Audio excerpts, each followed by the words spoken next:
Good morning. Shreya equipment finance సమర్పిస్తున్న business breakfast షోకి స్వాగతం. ఏషియన్ మార్కెట్స్ లో మిక్స్డ్ ట్రెండ్ కనిపిస్తుంది. కొన్ని మార్కెట్స్ స్వల్ప నష్టాలతో, మరికొన్ని స్వల్ప లాభాలతో ట్రేడ్ అవుతున్నాయి. లాస్ట్ నైట్ యూఎస్ మార్కెట్స్ మాత్రం మరొక రికార్డ్ హైని నెలకొల్పాయి. నాస్డాక్ అండ్ S&P 500 రెండు కూడా మరొక రికార్డ్ హైని నెలకొల్పాయి. డౌ జోన్స్ సుమారుగా 100 పాయింట్స్ పెరిగింది. సో గ్లోబల్ క్యూస్ సానుకూలంగానే ఉన్నాయని చెప్పుకోవచ్చు. అండ్ యుఎస్ లో ప్రత్యేకించి 75% ఆఫ్ ది కార్పొరేట్ ఎర్నింగ్స్ ఇప్పటి వరకు పాజిటివ్ వచ్చాయి. నిన్న వెలువడిన క్యాటర్పిల్లర్, మ్యాక్డొనాల్డ్స్ లాంటి కంపెనీల రిజల్ట్స్ తో సహా. సో ఇప్పుడు అందరి చూపు కూడా FOMC మినిట్స్ మీద ఉంది. సో ఫెడరల్ రిజర్వ్ ఏం చేయబోతోంది, సో వడ్డీ రేట్లు పెంచుతాయి అనేది మార్కెట్స్ ఊహిస్తున్న అంశమే. సో ఎంత పెంచుతాయి, అలాగే కామెంటరీ ఎలా ఉంటుంది, ఈ అంశాలని మార్కెట్స్ గమనిస్తున్నాయి. ఈ నేపథ్యంలో dollar against basket of currencies almost 13 month లో దగ్గర ఉంది. సో వడ్డీ రేట్లు పెరగడం అనేది డాలర్ కి కొంత నెగిటివ్ డెవలప్మెంట్ కాబట్టి డాలర్ వీక్ గా ట్రేడ్ అవుతుంది. సో మన మార్కెట్స్ మాత్రం one day after the historic high, so ఒక చారిత్రక స్థాయిని మార్కెట్స్ తాకిన తర్వాత రోజు ఇది. సో ఈ రోజు మార్కెట్స్ ప్రస్తుతానికి SGX నిఫ్టీ ట్రెండ్ బట్టి చూస్తే పాజిటివ్ గానే ఓపెన్ అయ్యే అవకాశాలు కనిపిస్తున్నాయి మనకు.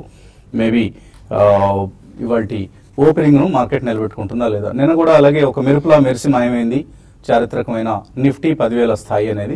సో అలా మెరుపులా మెరిసి మాయం కావడం కాకుండా ఒక ఎంఫెటిక్ గా, అంటే ఖచ్చితంగా ఇవాళ 10,000 పైన క్లోజ్ అవుతుందా లేదా అన్నది మాత్రం మనకు ఇంకా ఇప్పటికీ ప్రశ్నార్థకం. ఎందుకంటే ఓపెనింగ్ అంత స్ట్రాంగ్ గా కనపట్లేదు. But as a day progresses, results earning season కాబట్టి రిజల్ట్స్ వస్తున్న కొద్దీ ఆర్ నిన్నటి రిజల్ట్స్ రియాక్షన్ గా ఇలా రకరకాలుగా ఏదైనా పాజిటివ్ క్యూస్ వస్తే మేబీ మార్కెట్స్ 10,000 మార్క్ ను అధిగమించే అవకాశం ఉంది. అదర్వైజ్ కొద్ది గంటలు లేదా మరొక సెషన్ పాటు మాత్రం 10,000 మార్కు దిగువనే ట్రేడ్ అయ్యే అవకాశం కూడా ఉంది. సో ఈ రెండింటిలో ఏది జరగబోతోంది మేబీ మరికొద్ది గంటల్లో మనకు స్పష్టం కాబోతుంది. ఈలోగా రిజల్ట్స్ మాత్రం పాజిటివ్ గా వచ్చి నిన్న వచ్చిన రిజల్ట్స్ కూడా హీరో మోటార్ కార్ప్ కావచ్చు, యాక్సిస్ బ్యాంక్ కావచ్చు, ఆర్ భారతీయ ఎయిర్టెల్ కావచ్చు, ఇవన్నీ కూడా పాజిటివ్ రిజల్ట్స్ వచ్చాయి. నెగిటివ్ సర్ప్రైజెస్ లేవు ప్రత్యేకించి. ఎందుకంటే యాక్సిస్ బ్యాంక్ అందరికీ తెలిసిందే, అసెట్ బుక్, లోన్ బుక్ అనేది స్ట్రెస్డ్ గా ఉంది అనేది. అయితే ఆ స్ట్రెస్ కొంత తగ్గుతుంది అన్నది నిన్నటి రిజల్ట్స్ ని బట్టి మనకు అర్థమైంది. ప్రత్యేకించి స్లిపేజెస్ తగ్గాయి. 4,811 crores నుంచి 3,519 crores. ఇది ఒక పాక్షిక విజయంగా చెప్పుకోవచ్చు. మేబీ రాబోయే రోజుల్లో, రాబోయే క్వార్టర్స్ లో మరింత తగ్గే అవకాశం ఉంది. అలాగే రేపు ICICI బ్యాంక్ రిజల్ట్స్ కూడా వస్తాయి. సో దీంతో మనకు బ్యాంకింగ్ వ్యవస్థకు సంబంధించి ఒక స్పష్టత వస్తుంది, ఏ దిశగా బ్యాంకింగ్ రంగం పయనిస్తోందని. ఎందుకంటే HDFC బ్యాంక్ చూసాం మనం, strong results as usual. And ఇవాళ HDFC పేరెంట్ రిజల్ట్స్ రాబోతున్నాయి. సో ఇంకా ఈ రిజల్ట్స్ ఆయా స్టాక్స్ మీద రిజల్ట్స్ ప్రభావం అనేది తప్పకుండా ఉంటుంది. సో టఫ్, అందరూ కరెక్షన్ కోసం ఎదురు చూస్తున్నారు. 10,000 టచ్ చేయగానే మార్కెట్ ఒక 5% 10% కరెక్ట్ కావాలి అని ఎదురు చూస్తున్నారు. సో అటువంటి పెద్ద కరెక్షన్ కోసం ఎదురు చూసే వాళ్ళకి మాత్రం ఆశాభంగం తప్పకపోవచ్చు. ఎందుకంటే ప్రస్తుతం మనకు మార్కెట్స్ లో కనిపిస్తున్న ట్రెండ్స్ ఏవైతే ఉన్నాయో అవి ఎటువంటి భారీ కరెక్షన్ మనకు సూచించడం లేదు. ఎందుకంటే లిక్విడిటీ ఇప్పటికీ స్టాక్స్ ని డ్రైవ్ చేస్తూనే ఉంది. సో ఎవరైతే కరెక్షన్ కోసం ఎదురు చూస్తున్నారో వాళ్ళకి ఆశాభంగం మాత్రం తప్పడం లేదు. ఎందుకంటే F&O రోల్ ఓవర్స్ మనకు రేపటితో ఈ సిరీస్ క్లోజ్ కాబోతోంది. సో ఈ నేపథ్యంలో ఇన్ఫాక్ట్ రేపు చాలా కీలకమైన రోజు. ఇవాళకి అంత పెద్ద ప్రాధాన్యం ఇవ్వనవసరం లేదు. ఎందుకంటే రేపు F&O ఎక్స్పైరీ ఉంది, FOMC డెసిషన్స్ వస్తాయి, అలాగే చాలా కీలకమైన రిజల్ట్స్ ఉన్నాయి రేపు ITCతో సహా. చాలా important results in terms of HCL tech కావచ్చు, ITC, ఇటువంటి స్టాక్స్ అన్ని, నిఫ్టీ స్టాక్స్ చాలా వరకు రేపు రిజల్ట్స్ ప్రకటించబోతున్నాయి. వీటన్నిటి ప్రభావం కూడా మనకు మార్కెట్స్ మీద ఉంటుంది. సో ఈ నేపథ్యంలో రోల్ పరిస్థితి ఇప్పటిదాకా చూస్తే మాత్రం 10,300 దాకా మనకు నిఫ్టీ ప్రయాణం కొనసాగే అవకాశాలు ఎక్కువగా కనిపిస్తున్నాయి. సో మేబీ అందరం కూడా మనం ఎదురు చూస్తున్న 10,000 డెసిసివ్ మార్క్ ని నిఫ్టీ నిలబెట్టుకునే అవకాశాలు ఎక్కువగా కనిపిస్తున్నాయి. సో లాస్ట్ కోర్స్ ఇవాళ పేపర్లో అందరూ చూసే ఉంటారు, నిఫ్టీ పరుగు ఎక్కడ ప్రారంభమైంది. సో 96 లో మనం 21 years బ్యాక్ 1000 పాయింట్ల దగ్గర ప్రారంభమైన పరుగు కాస్త ఇప్పుడు 10,000 మార్కుకు చేరింది. సో ఈలోగా రకరకాల మైల్ స్టోన్స్ మనకు 2007లో మనకు 5,000 మార్క్ చూసాం. అక్కడ నుంచి మళ్ళీ 10 ఏళ్ళు పట్టింది 2017. సో 10,000 మార్క్ రావడానికి, డబుల్ కావడానికి. అయితే ఈలోగా IIFL నిర్మల్ జైన్ చెప్పినట్లుగా it took 21 years to reach 10,000 for Nifty from 1000, అంటే 10 times పెరగడానికి. ఇక్కడ నుంచి నెక్స్ట్ 10 times అంటే 1,00,000 పాయింట్ల మార్కును నిఫ్టీ చేరడానికి మాత్రం అందులో సగం సమయం పట్టినా కూడా ఆశ్చర్యపోనవసరం లేదు. అంటే 10 ఏళ్లలోనే ఇక్కడ నుంచి నిఫ్టీ 1,00,000 పాయింట్లకు వెళ్తుందట. అంటే ఆయన అంత ఆప్టిమిస్టిక్ గా ఉన్నారనమాట. సో అటువంటి అంచనాల మాట మనం పక్కన పెడితే లాస్ట్ February 29th, 2016 బడ్జెట్ రోజు అనమాట. సో ఆ రోజు మార్కెట్లో అందరూ పెసిమిస్టిక్ అయిపోయారు. ఈ 10 lakh కంటే ఎక్కువ డివిడెండ్ వచ్చే వాళ్ళ మీద డివిడెండ్ డిస్ట్రిబ్యూషన్ ట్యాక్స్ వేయటం, ఆర్ బ్యాంక్స్ కి అంతగా రీక్యాపిటలైజేషన్ కి ఫైనాన్స్ మినిస్టర్ నిధులు అంతగా కేటాయించకపోవడం, వీటన్నిటిని మార్కెట్ నెగిటివ్ గా తీసుకుని ఆ రోజు మార్కెట్ ని కొట్టడం చూసాం, మనం పతనం కావడం చూసాం. 6,825 లెవెల్స్ వెళ్ళింది. సో అక్కడ నుంచి ఇవాల్టి 10,000, నిన్నటి 10,000 మార్క్ రావడానికి, అంటే 3,000 సుమారుగా 125 పాయింట్లకు చేరడానికి 347 సెషన్స్ పట్టింది. అంటే సగటున ప్రతి సెషన్ కి 10 పాయింట్లు పెరుగుతూ వచ్చింది అనమాట. మధ్యలో రకరకాల ఈవెంట్స్ చూసాం మనం. బ్రెగ్జిట్, రంగరాజన్స్ ఎగ్జిట్, అలాగే డిమానిటైజేషన్, జిఎస్టి, అలాగే ఇంకా చాలా చాలా రకరకాల గ్లోబల్ అండ్ లోకల్ పరిణామాలు మనకు మార్కెట్ కి నెగిటివ్ పరిణామాలు చాలా చూసాం. అయితే ప్రతి ఈవెంట్ ను కూడా మార్కెట్ పాజిటివ్ గానే తీసుకుంది. అప్పటికప్పుడు నీజర్ రియాక్షన్స్ కొన్ని వచ్చినా కూడా మళ్ళీ మార్కెట్స్ అక్కడ నుంచి బౌన్స్ బ్యాక్ కావడం చూసాం. సో ఒక 3,000 పాయింట్లు మళ్ళీ నిఫ్టీ తనలో కలుపుకొని 10,000 పాయింట్ల స్థాయికి వచ్చింది. So thanks to domestic liquidity, retail investors మరే ఇతర ఇన్స్ట్రుమెంట్ ని అట్రాక్టివ్ గా భావించడం లేదు. అది డెట్ కావచ్చు, రియల్ ఎస్టేట్ కావచ్చు, లేదా గోల్డ్ కావచ్చు, మరొక అసెట్ క్లాస్ కావచ్చు. వాటి జోలికి వెళ్లకుండా అందరూ కూడా ఇక ఈక్విటీ మార్కెట్సే మనకు బెస్ట్ అసెట్ క్లాస్ అని ఒక నిర్ధారణకు వచ్చి, ఒక అభిప్రాయానికి, నిశ్చిత అభిప్రాయానికి వచ్చి అందరూ మార్కెట్స్ లోకి విరివిగా వస్తున్న సమయం ఇది. మనకు చాలా స్టాటిస్టిక్స్ మనకు కనిపిస్తూ ఉంటాయి. రిటైల్ ఇన్వెస్టర్స్ ఎంత జోరుగా ఇక్కడ ఇన్వెస్ట్ చేస్తున్నారనే దానికి. సో దానికి ప్రధాన కారణం కూడా ఈక్విటీ మార్కెట్స్ లో వస్తున్న రిటర్న్సే. ఎందుకంటే 2014 నుంచి చూస్తే మనకు డాలర్ టర్మ్స్ లో ఎన్ఎస్సి నిఫ్టీ యాన్యువలైజ్ రిటర్న్ 14% ఇచ్చింది. సో డెట్ లో మనకు 8% వస్తున్నప్పుడు ఈక్విటీలో యాన్యువలైజ్డ్ రిటర్న్ సగటున 14% వస్తుంటే ఎవరికి మాత్రం చేదు చెప్పండి. సో అందుకనే అందరూ కూడా ఈక్విటీస్ వైపు మొగ్గు చూపడానికి ప్రధానమైన కారణం ఇది. సో మనకు బిఎస్సి మిడ్ క్యాప్ ఇండెక్స్ అయితే ఇంకా ఎక్కువ రిటర్న్ ఇచ్చింది. సో ఆల్మోస్ట్ 26.4% పర్ ఇయర్ ఇచ్చింది లాస్ట్ 3 years లో కూడా. సో ఆఫ్ కోర్స్ భవిష్యత్తులో కూడా ఇటువంటి రిటర్న్ వస్తుందా అంటే మనం చెప్పలేము. కానీ రావడానికి అవకాశాలు మాత్రం ప్రస్తుతానికి స్పష్టంగా కనిపిస్తున్నాయి. ఎందుకంటే ఎకానమీ స్ట్రాంగ్ గా బౌన్స్ బ్యాక్ అవుతున్న సమయం ఇది. మన జీడిపి వృద్ధి రేటు ప్రపంచంలోనే అన్ని దేశాల కంటే అత్యధికంగా, అతి వేగంగా ఎదుగుతున్న దేశం మన భారతదేశం. సో అందుకనే అటు ఫారిన్ ఇన్స్టిట్యూషనల్ ఇన్వెస్టర్స్ మనీతో పాటు మన domestic institutional investors, retail investors మనలాంటి వాళ్ళని పెట్టే డబ్బు కూడా మార్కెట్స్ ను రాబోయే రోజుల్లో డ్రైవ్ చేయబోతుంది. ఇంకా చాలా విషయాలు మనం మాట్లాడుకోవచ్చు, కానీ మనకున్న లిమిటెడ్ స్పేస్ లో ప్రస్తుతానికి ఇప్పుడు కనిపిస్తున్న పరిస్థితి ఇది. అనలిస్ట్ ఏమంటున్నారు అడిగి తెలుసుకుందాం. సో 10,000 మార్కుని జస్ట్ అలా టచ్ చేసి మనం మళ్ళీ వెనక్కి వచ్చేసాం. సో ఇటువంటి ఊపిరి లేదా కిందకి రావడాన్ని మీరు ఊహిస్తున్నారు? పెద్దగా కిందికైతే రాదండి, ఎందుకంటే రిజల్ట్ సీజన్ అయ్యేదాకా కూడా డెఫినెట్లీ ఈ ఊపు అనేది కొనసాగుతుంది. Secondly, people are expecting interest rate cut కాబట్టి ఫైనాన్షియల్స్ లో కొద్దిగా యాక్షన్ అనేది ఎక్కువే ఉంటుందండి. అండ్ ఫైనాన్షియల్స్ కి మాక్సిమం వెయిటేజ్ ఇండెక్స్ లో ఉంది కాబట్టి there can be a very minor correction. But we're entering into August 2nd నాడు మనకి ఆర్బీఐ వాళ్ళు ఏం చేస్తారు అనేది definitely it's going to be a very plus and positive point sentimentally. ఇప్పటిదాకా వచ్చిన రిజల్ట్స్ లో పెద్దగా నెగిటివ్ ఫ్యాక్టర్స్ ఏవి చూడలేదండి. ఏ సెక్టర్ లో అయినా కానీ, ఇంక్లూడింగ్ ఎయిర్టెల్, భారతీయ ఎయిర్టెల్ కూడా టెలికాం కూడా స్వల్పంగా మనకి మేజర్ డిస్ట్రప్షన్స్ వస్తాయని అనుకున్న దాంట్లో కూడా there is a slight bit of an improvement in the results. So all in all I think results కూడా బాగానే ఉన్నాయి కాబట్టి మేజర్ రియాక్షన్ అయితే ఇప్పుడప్పట్లో వచ్చే అవకాశం కనిపించలేదండి. Post August 1st week and August 15th తర్వాత మనకి ఎప్పుడైతే రిజల్ట్స్ అంతా అన్ని వెలువడతాయో అక్కడ చిన్న రియాక్షన్ వచ్చి it can again slit back to 10,000 కంటే బిలో. ఈ లోపల 10,000 అధిగమించి 100-200 పాయింట్స్ ఎక్కువే కోట్ అవుతుందని అనుకుంటున్నాను అండి. But use this every decline opportunity to buy some quality stocks across all the sectors, and majority of the sectors lo manaki quality stocks at least first price point lo over the next 2-3 weeks kondaniki definitely people should be ready and have a 2-year view, participate, invest and always stay invested. So technicals పరిస్థితి ఎలా ఉందంటే expiry మన ముందు ఉంది, రేపు ఎక్స్పైరీకి సిద్ధంగా ఉన్నాం. So ఈ పరిస్థితిలో ట్రేడర్స్ ఎటువంటి పొజిషన్స్ తీసుకోవాలి? Yeah, probably I think in 10,000 ఏదైతే అనుకున్నా బెంచ్ మార్క్ జస్ట్ సెటిల్ అయ్యింది అండి. I think first within 1 minute I think వెనక్కి రావడం కూడా చూసాం. So open and high almost same ఉన్నాయి. 10,010 దగ్గర ఓపెన్ అయింది. సో అక్కడ నుంచి ఒక విత్ ఇన్ 1.5 మినిట్ కిందకి వచ్చింది కాబట్టి సో ప్రాబ్లీ ఇక్కడ నుంచి 10,010 above at least half an hour trade అవ్వాలి for it to go up further maybe 100-150 points. Otherwise maybe consolidation లోనే ఉండే ఛాన్స్ ఎక్కువ ఉంది. బట్ అగైన్ మనకి బేస్ అనేది చాలా స్ట్రాంగ్ గా ఫామ్ అవుతుంది చూస్తున్నాం. ఇంతకుముందు last couple of weeks back చూస్తే కనుక 9,600, 9,650 20-డే మూవింగ్ యావరేజ్ ఉండదు. అది కాస్త ఇప్పుడు 9,808 దగ్గర రావడం చూసాం. సో దీని ఇండికేషన్ ఏంటంటే స్ట్రాంగ్ బేస్ తోటి కన్సాలిడేషన్ తోటి నిఫ్టీ పైకి వెళ్తుంది కాబట్టి ఇన్ కేస్ హరిలో 200-300 పాయింట్స్ పెరగకపోయినా కూడా ఇక్కడే స్టే చేసిన it's a good thing. So probably individual stocks again are behaving differently. So ఒక రోజు ఒక సెక్టర్ వల్ల ఐ థింక్ స్టాక్స్ కరెక్ట్ అవుతుంది చూస్తున్నాం. But Nifty is not correcting much.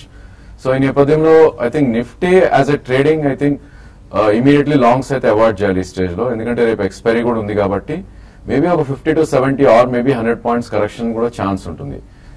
So ఈ నేపథ్యంలో ప్రాబ్లీ నిన్నటిలో ఏదైతే ఉందో 9949 ఇన్ కేస్ అది కట్ అయింది అంటే కనుక ప్రాబ్లీ ఒక 60-70 పాయింట్స్ డౌన్ వెళ్ళే ఛాన్స్ ఉంటుంది.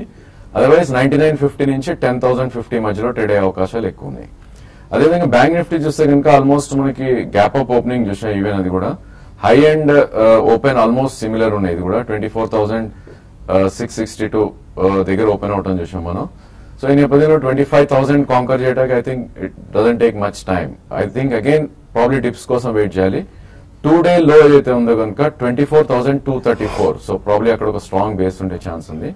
సో ఇక్కడ నుంచి ఇన్ కేస్ 150-300 పాయింట్స్ డిప్ వస్తే కనుక ఈవెన్ బ్యాంక్ నిఫ్టీ కూడా లాంగ్ పొజిషన్స్ క్రియేట్ చేసుకోవచ్చు. సో అసెట్ అలొకేషన్ అన్నది అత్యంత ముఖ్యమైన విషయం అండి ఇక్కడ. ఎందుకంటే అందరూ కూడా యూఫోరిక్ గా హడావుడిగా ఈక్విటీ మార్కెట్స్ లోకి రావాల్సిన అవసరం లేదు.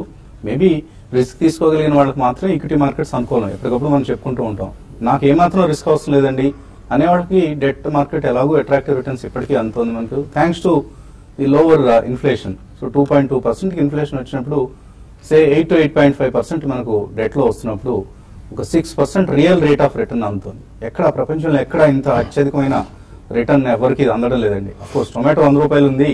మరి దాని పరిస్థితి ఏంటంటే 1-2 అబరేషన్స్ ఉన్నాయి ప్రొడక్ట్స్ లో సర్వీసెస్ లో కూడా. వాటిని పక్కన పెడితే inflation in general has come down to 2.2%. So ఒక మంచి అసెట్ అలొకేషన్ మోడల్ మాత్రం ప్రతి ఒక్కరు ఫాలో కావాలి. అందరూ మూకుమ్మడిగా ఈక్విటీ మార్కెట్స్ లోకి రాకూడదు. అలాగే అందరూ ఈక్విటీ మార్కెట్ దూరంగా కూడా ఉండకూడదు. సో మన ఏజ్ ప్రొఫైల్స్, మన ఫ్యామిలీ పర్టికులర్స్, మన ఇతరత్ర వ్యక్తిగత అవసరాలను దృష్టిలో ఉంచుకొని అసెట్ అలొకేషన్ అనేది చేసుకోవాలి. కొంత ఈక్విటీకి కొంత డెట్ కోసం. ఇంకా కాలర్స్ లైన్ లో ఉన్నారు. పూణే నుంచి వినోద్ ఫస్ట్ కాలర్. హలో నమస్తే. నేను మిండా కార్ప్ గురించి కనుక్కుందాం అనుకున్నాను. షార్ట్ టర్మ్ ఎలా ఉంటుంది? ఏ రేట్ లో కొన్నారు మీరు? నేను 112 లో కొన్నానండి. 112 లో మిండా కార్ప్ తీసుకున్నారు. ఇంకొక విషయం అండి. హలో అడగండి. అది మీరు ఎవరన్నా ఫోన్ చేసినప్పుడు కింద ఒక్కోసారి డిస్ప్లే చేస్తారు. మెజారిటీ ఆఫ్ ద టైమ్స్ ఆ స్టాక్ డిస్ప్లే చేయట్లేదండి. తర్వాత అనలిస్టులు 1.5 మినిట్ మాట్లాడుతున్నారు, దేని గురించి మాట్లాడుతున్నారు అర్థం కావట్లేదు. Please make it consistent. మన అనలిస్టులకి చాలా సార్లు చెప్పినా కూడా వాళ్ళు ఫాలో కానీ ఒకే ఒక అంశం ఏంటంటే ఆ స్టాక్ పేరు చెప్పకుండా స్టోరీ చెప్పేస్తారు. మధ్యలో అప్పుడప్పుడు స్టాక్ పేరు కూడా చెప్తుంటే మనకి ఒకవేళ ఆ పేరు ఫాలో కాని వాళ్ళకి చాలా ఉపయోగకరంగా ఉంటుంది. So I request all the analyst మధ్యలో ఒక్కసారి స్టాక్ పేరు చెప్పి క్లోజింగ్ లో కూడా మరొకసారి మిందా కార్ప్ ని ఇలా చేయండి అంటే బాగుంటుందండి. ప్రాబ్లీ షార్ట్ టర్మ్ కోసం అంటున్నారు. ఇలాంటి stocks I think short term it's not good అండి. ఎందుకంటే thinly traded stocks average volume మీరు చూసినా కూడా 1.5-2 lakhs per day అవుతుంది. Exceptionally maybe some days mutual funds ఏమైనా కొన్నప్పుడు గుడ్ వాల్యూమ్స్ అవుతాయి. సో లాస్ట్ 4 months లో ఈ స్టాక్ చూస్తే కనుక 94 నుంచి 124 మధ్యలో ట్రేడ్ అవుతుంది మిండా కార్ప్. సో నా ఉద్దేశంలో ప్రాబ్లీ ఈ స్టాక్ ని ఇన్ కేస్ షార్ట్ టర్మ్ కోసం మీరు ట్రేడ్ చేయాలి అనుకుంటే కనుక you should have a stop loss. So 104 మనకి 200-day మూవింగ్ యావరేజ్ ఉంది. సో 109 కరెంట్ మార్కెట్ ప్రైస్ ఉంది. So ₹4 is your stop loss. And 126 ఇది దాటింది అంటే కనుక ప్రాబ్లీ 2016 హై ఏదైతే ఉందో 143 దాకా వెళ్ళే ఛాన్స్ ఉంది. So risk to reward is very favourable. In case investment అయితే ఇట్స్ వెరీ గుడ్ అండి. ట్రేడింగ్ కోసం అయితే 104 స్టాప్ లాస్ పెట్టి ప్రాబ్లీ 117 to 120 మధ్యలో you should try to exit. So మంచి స్టాక్ లో ఉన్నారు మిందా కార్ప్. ప్రస్తుతానికి మీరు హోల్డ్ చేయండి. Run the try to ride the wave. Srikanth Bengaluru నుంచి. హలో గుడ్ మార్నింగ్ వసంత్ గారు. మార్నింగ్ అండి, అడగండి. నేను శారదా ప్లైవుడ్ గురించి తెలుసుకోవాలనుకుంటున్నాను. శారదా ప్లైవుడ్ ఏ రేట్లో కొన్నారు?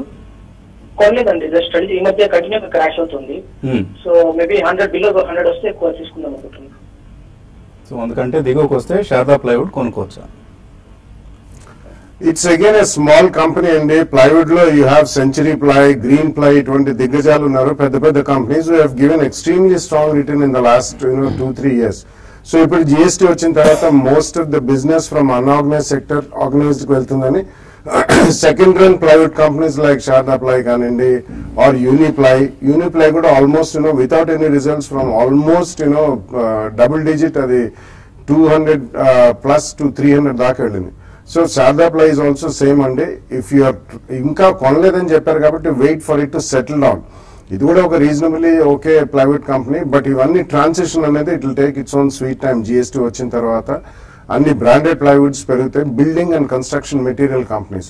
So wait for it to settle down. ఇంకా కొనలేదన్నారు కాబట్టి probably you can take another 2 to 4 weeks. ఒకసారి సెటిల్ అయ్యి 3 to 5 days కన్సిస్టెంట్ గా ట్రేడ్ అయిన తర్వాత ఇట్స్ రీజనబుల్లీ ప్రాఫిటబుల్ కంపెనీ. అక్కడ మీరు ఫస్ట్ ప్రైస్ పాయింట్ లో కొనుక్కోవచ్చు.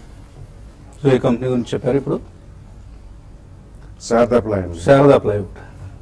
Thank you sir. అది శారదా ప్లైవుడ్కి సంబంధించిన కథా కమావేశు. చిన్న బ్రేక్ తీసుకున్నాం. బ్రేక్ తర్వాత 10K నిఫ్టీ దగ్గర ఎటువంటి వాల్యూ బై రికమెండ్ చేయొచ్చు చూద్దాం ఒకసారి.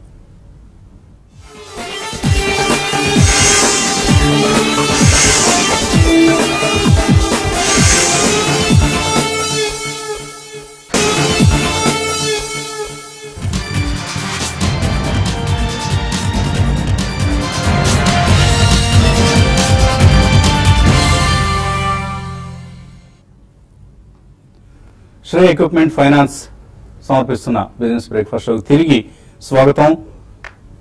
లాస్ట్ 15 months లో మనం నిఫ్టీ 3000 పాయింట్లు పెరిగిందని చెప్పుకున్నాం. సో నిఫ్టీ 10K స్థాయికి చేరిన తర్వాత ఇన్వెస్టర్లు సహజంగానే కొంత నెర్వస్నెస్ వస్తుంది. ఏ స్టాక్స్ కొనాలి, ఫ్రెష్ గా ఇన్వెస్ట్ చేద్దాం అంటున్న వాళ్ళకి, లేదా పోర్ట్ఫోలియోని ఏ విధంగా రీస్ట్రక్చర్ చేసుకోవాలి, ఇటువంటి డౌట్స్ అన్ని సర్వసాధారణంగా వస్తూ ఉంటాయి. సో ఇక్కడ స్టాక్స్ కొనేటప్పుడు వాల్యుయేషన్స్ అట్రాక్టివ్ ఉన్నాయని నిర్ధారణ అయిన తర్వాతే కొనుక్కోవడం అనేది ఉత్తమమైన పద్ధతి అవుతుంది. సో అటువంటి ఒక వాల్యూ పిక్ గురించి వాళ్ళు మనం మాట్లాడుకోబోతున్నాం. సో అందరికీ తెలిసిందే, thanks to Narendra Modi government Nifty has touch this level. ఇది ఎవరో అవునన్నా కాదన్నా తిరుగులేని సత్యం ఇది. సో ఆయన ప్రభుత్వం, ఇప్పుడున్న ప్రభుత్వం తీసుకుంటున్న సాహసోపేతమైన నిర్ణయాలు కావచ్చు, రిఫార్మ్స్ కావచ్చు, and of course added to this the domestic liquidity, ఇవన్నీ మార్కెట్స్ పెరగడానికి ప్రధాన కారణం. అటువంటి one of the beneficiaries of Narendra Modi's government policies is fertilizer sector. So fertilizer sector మనం ఈ మధ్య స్టాక్స్ కూడా బాగా పెరిగాయి ప్రైసెస్. సో అటువంటి ఫెర్టిలైజర్ సెక్టర్ నుంచి ఇవాల్టి మనం value pick Rashtriya chemicals and fertilisers RCF ప్రస్తుతం 85 రూపీస్ దగ్గర ఉంది మార్కెట్ ప్రైస్. ఈ మధ్యనే ప్రభుత్వం కూడా ఒక 2.75 crores షేర్స్ ని మళ్ళీ ఆఫ్లోడ్ చేసి స్టేక్ ని అంత ముందున్న 80% నుంచి ఇప్పుడున్న 75% తగ్గించుకోవడం చూసాం. సో అందులో ఇన్స్టిట్యూషనల్ ఇన్వెస్టర్స్ అందరూ కూడా ఎగబడి తీసుకున్నారు RCF షేర్స్. అలాగే ఇవాళ కూడా of course national fertilisers offer for sale market లోకి రాబోతోంది. సో ఫెర్టిలైజర్ కంపెనీస్ ఒక టైంలో చాలా అసలు ఏమాత్రం అట్రాక్టివ్ గా అనిపించేవి కాదు. బట్ ఇప్పుడు ఎందుకు అట్రాక్టివ్ గా అనిపిస్తున్నాయంటే రాబోయే రోజుల్లో ప్రభుత్వం రకరకాల పాలసీస్ తీసుకోబోతోంది. One is reducing its subsidy burden by direct benefits transfer. దానివల్ల ఇటు ఎరువుల కంపెనీలకి లాభం చేకూరుతుంది, అటు ప్రభుత్వానికి కూడా సబ్సిడీల భారం అంటే లీకేజెస్ ఏవైతే ఉన్నాయో అవి ప్లగ్ ఇన్ అవుతాయి. తర్వాత బై 2020 ఫార్మ్ ఇన్కమ్ ని డబుల్ చేస్తామంటూ ప్రభుత్వం ప్రకటించింది. దీనికి అదనపు ల్యాండ్ ని కల్టివేషన్ లోకి తీసుకురావడం కావచ్చు, అలాగే ఇప్పుడున్న ఈల్డ్స్ ని పెంచేందుకు కావచ్చు, రకరకాల ప్రయత్నాలు. దానిలో భాగంగా ఎరువుల వాడకాన్ని మరింతగా ప్రభుత్వం పెంచబోతోంది. ఆ మేరకు రైతుల్ని ఎడ్యుకేట్ చేసి వాళ్ళకు అవసరమైన ఇన్పుట్స్ ని విరివిగా ఇవ్వబోతోంది. అందులో beneficiary, one of the beneficiaries is the fertiliser sector. So ఇవన్నీ పరిస్థితుల నేపథ్యంలో one of the finest performing company from the fertilisers space is Rashtriya chemicals and fertilisers RCF mini ratna. ఇప్పుడు దీనికి నవరత్న స్టేటస్ కోసం కూడా మా కంపెనీ ప్రయత్నాలు చేసుకుంటుంది. సో మార్కెట్ క్యాపిటలైజేషన్ 4,686 కోట్లు అయితే ఈ కంపెనీకి ముంబై దగ్గర చెంబూర్ అనేది పార్ట్ ఆఫ్ ముంబై, కొద్దిగా దూరంగా ఉంటుంది, but still it's a prime area. So చెంబూర్లో 785 acres ఆఫ్ ల్యాండ్ ఉంది. సో ఆ రోజుల్లో ప్రభుత్వ రంగ సంస్థలన్నీ కూడా విరివిగా ల్యాండ్ తీసుకుని అందులో వాళ్ళ కార్యకలాపాలు ప్రారంభించేవి. ఇప్పుడు అది ప్రైమ్ ఏరియా అయిపోయింది. ఎకరం 60 కోట్లు పలుకుతోంది. సో ఆ లెక్కన అంటే 80 కోట్లు పలుకుతుందట, బట్ 60 కోట్లు అనేది ఒకవేళ రీజనబుల్ ప్రైస్ గా తీసుకున్నా కూడా ఆ ల్యాండ్ విలువే 47,000 crores. So market value, market capitalisation 1/10 of its land bank value. So ఇక్కడ వాల్యూ మనకు కనిపిస్తుంది. సో మేబీ రాబోయే రోజుల్లో ఒక రూమర్ ఏంటి అంటే ఒక 100 ఎకరాలు, ఈ 785 ఎకరాల్లో ఒక 100 acres ని ఎన్బిసిసికి ఇచ్చి డెవలప్ చేయబోతున్నారు అంటూ కొన్ని వార్తలు వస్తున్నాయి. ఎందుకంటే ఆర్సీఎఫ్ ప్రస్తుతం తన ఆపరేషన్స్ ని ఒరిస్సాకి తరలించే ప్రయత్నం ఉంది, అంటే మ్యానుఫ్యాక్చరింగ్ ని. సో మేబీ ఈ ప్రైమ్ ల్యాండ్ ఏదైతే ఉందో దీనికి గవర్నమెంట్ ఇంత ముందే కొంత వెసులుబాటు ఇచ్చింది. కేంద్ర ప్రభుత్వ రంగ సంస్థలు ఏవైనా వాళ్ళ ల్యాండ్ బ్యాంక్ ని కనుక కమర్షియలైజ్ చేస్తే క్యాపిటల్ గెయిన్స్ ట్యాక్స్ కట్టాల్సిన అవసరం లేదు అని. సో ఆ ఫెసిలిటీని ఇప్పుడు కొన్ని సంస్థలు ఉపయోగించుకుంటున్నాయి. వాటిలో ఆర్సీఎఫ్ కూడా ఒకటి కాబోతోంది. సో రాబోయే రోజుల్లో 100 ఎకరాల ల్యాండ్ కనుక ఒకవేళ నిజంగానే డెవలప్ చేసి హైవ్ ఆఫ్ చేసి దాన్ని కనుక డెవలప్ చేయడం జరిగితే it's a huge bonanza for RCF and it's share holders. Of course ఇప్పటికే మెజారిటీ స్టేక్ ప్రభుత్వం దగ్గరే ఉంది, 75% ఆఫ్ ది స్టేక్. కాబట్టి government is going to B major beneficiary and minority share holders కూడా ఆ బెనిఫిట్ అందుతుంది. అది ఏ రూపంలో అందుతుంది అనేది మనం చెప్పలేం. షేర్ ప్రైస్ అప్రిసియేషన్ అయితే ఖాయంగా కనిపిస్తుంది మనకి. సో ఆర్సీఎఫ్ ఇవాల్టి వాల్యూ బై. ప్రతి డిక్లైన్ లోను ఆఫ్ కోర్స్ పెద్ద ఈక్విటీ ఫెర్టిలైజర్ కంపెనీస్, అందులో ఆర్సీఎఫ్ లాంటివి పెద్ద ఈక్విటీ ఉంటాయి. మనకి హెవీ గెయిన్స్ కాకపోయినా అట్లీస్ట్ నెక్స్ట్ 1 year లో ఒక 30 to 35% రిటర్న్ వస్తుంది చాలు ఇప్పుడున్న వాల్యుయేషన్స్ దగ్గర అని అనుకుంటే డెఫినెట్లీ కొనుక్కోవచ్చు ఆర్సీఎఫ్ ని.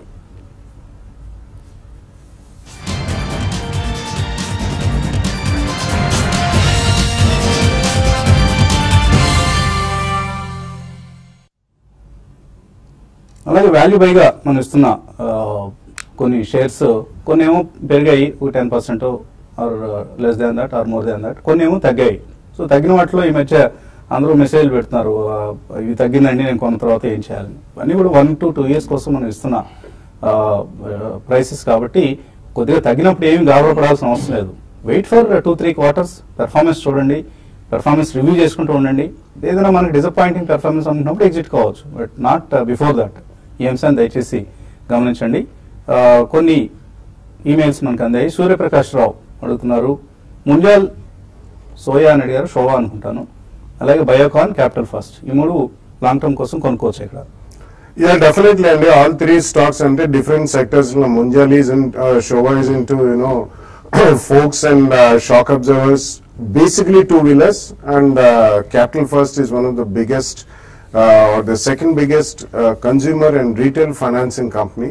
So definitely, I think 3 stocks may select chesina manchi selection and 3 different sectors. So 1 or 2 price points lo over the next 3 to 4 weeks konukondi. తర్వాత ఈ కాలర్ దాచేపల్లి నుంచి విజయలక్ష్మి. హలో హలో సార్, నేను 1 year back Mahindra holidays 460 రూపాయలు కొన్నాను sir, 400. ఇప్పుడు bonus ఇచ్చి 400 అయింది sir. ఉంచుకోవచ్చా sir ఇంకో సంవత్సరం వరకు? Very good. So Mahindra holidays hold చేయమంటారా? Yeah, definitely hold. It's a concept stock. I think listed space lo probably adokati Sterling in unde unnai. So now Deshan, I think you can hold. Meeku next 1 year lo 15% return kind of thing lo meer happy unnarante ganaka Mahindra Holidays definitely meer hold cheyochu. తర్వాత ఒక mail వచ్చింది, జై Corp మనం value బైగా recommend చేసాం గతంలో. 500 షేర్లు కొన్నారట Venkata Kishore. So దీనిలో వీళ్ళకి 30 లక్షల రిలయన్స్ షేర్లు ఉన్నాయని చెప్పారు. ఇప్పుడు RILకి 1:1 బోనస్ షేర్స్ ఉన్నాయి కాబట్టి జై కార్ప్ కూడా పెరుగుతాయని. డెఫినెట్లీ వస్తుందండి. జై కార్ప్ ఎందుకు మినహాయిస్తారు? సో RIL బోనస్ షేర్లు జై కార్ప్ కూడా అందుతాయి. మన అందరికీ ఎలా అయితే we're a shareholder of RIL మనకి ఎలా వస్తాయి, వాళ్ళకు కూడా అలాగే వస్తాయి. దగ్గర కంపెనీ కాబట్టి కేటాయించుకోవడం అనేది ఏమి ఉండదు. తర్వాత ఒక కాలర్ లైన్ ఉన్నారు. హలో. హలో, యా అడగండి. హలో, నా పేరు సుదర్శన్ అండి. సుదర్శన్ తిరుపతి నుంచి మాట్లాడుతున్నా. అడగండి సుదర్శన్. పటేల్ ఎయిర్టెంప్ 150లో కొన్నానండి 100 షేర్స్. అది ఎలా ఉంటుంది లాంగ్ టర్మ్? పటేల్ ఎయిర్టెంప్ ఫండమెంటలీ మంచి కంపెనీ ఇది. వెరీ స్మాల్ ఈక్విటీ అండి. సో జనరలీ ఇటువంటి కంపెనీస్ లో లిక్విడిటీ చాలా తక్కువ ఉంటుంది కాబట్టి మీకు ప్రైస్ డిఫరెన్స్ అనేది బిట్వీన్ ఇంపాక్ట్ కాస్ట్ అంటాం. price difference will be high. But it's a good company, and so overall manaki all gases, industrial gases, and also gases with regard to medical appliances, so on and so forth, they will do well రాబోయే రోజుల్లో. ఎందుకంటే గతంలో ఇది unorganised సెక్టర్లో it was a big market. So recently మనం international కూడా చూసాము, Linde Praxair ఇటువంటివన్నీ కూడా we're seeing a complete merger and they are becoming big. So Patel Airtemp is a good company, but మీరు కొనేటప్పుడు మాత్రం జాగ్రత్త వహించాలి, ఎందుకంటే స్ప్రెడ్ అనేది చాలా ఎక్కువ ఉంటుంది కాబట్టి చేజ్ చేయకుండా just put a price point and by in 2 or 3 price points. So సమయం మించిపోయింది. ఇక్కడతో యూట్యూబ్ ప్రసారాలకి వెల్కమ్ పలకాల్సిన సమయం ఇది. సో టీవీ5 లో కార్యక్రమాన్ని ముగించి యూట్యూబ్ ప్రసారాలు కలుసుకుందాం. Keep watching TV5.